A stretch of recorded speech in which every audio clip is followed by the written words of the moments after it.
একাদশ শ্ৰেণীৰ পৰীক্ষা বাতিল সন্দৰ্ভত শিক্ষামন্ত্ৰী ডাক্তৰ ৰণোজ পেগুৰ প্ৰতিক্ৰিয়া বিশ্বনাথত প্ৰতিক্ৰিয়া প্ৰকাশ কৰিলে মন্ত্ৰী ডাক্তৰ ৰণোজ পেগুৱে পঞ্চায়ত নিৰ্বাচনৰ প্ৰক্ৰিয়া আৰম্ভ হোৱাৰ বাবে 15 মেৰ পূৰ্বে পৰীক্ষা পতা সম্ভৱ নহয়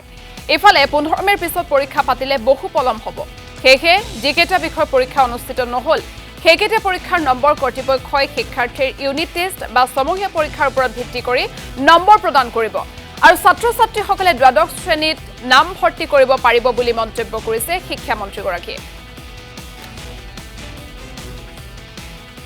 এইটো প্ৰশ্ন প্ৰকৃতাৰ্থত বছৰেকীয়া পৰীক্ষা এইটো আগৰ পৰা বছৰেকীয়া পৰীক্ষা হিচাপে হৈ আছে কিন্তু এই পৰীক্ষাটো বিদ্যালয়সমূহে পৰিচালনা কৰিছিল কিন্তু বোৰ্ডে এটা প্ৰচেষ্টা চলালে যে প্ৰশ্ন কাকতসমূহৰ এটা ইউনিফৰ্মিটি যাতে থাকে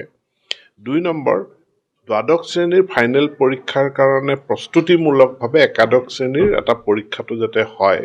আৰু তাৰ কাৰণে কুৱেশ্যন সেটিং কুৱেশ্যনৰ পেটাৰ্ন এইবিলাকত এটা সামঞ্জস্যতা অনাৰ কাৰণে বোৰ্ডে প্ৰশ্নকাকত যোগান ধৰে বিদ্যালয়ে পৰীক্ষাটো পাতে ইয়াতে প্ৰশ্নকাকত ফাদিলৰ ঘটনাটো বিদ্যালয়ৰ ফালৰ পৰা কেইখনমান বিদ্যালয়ৰ ফালৰ পৰা হ'ল আৰু এতিয়া যেহেতু পঞ্চায়ত নিৰ্বাচন আৰম্ভ হ'ল আমি সকলো চাই মেলি দেখিছোঁ যে 15 মেৰ আগত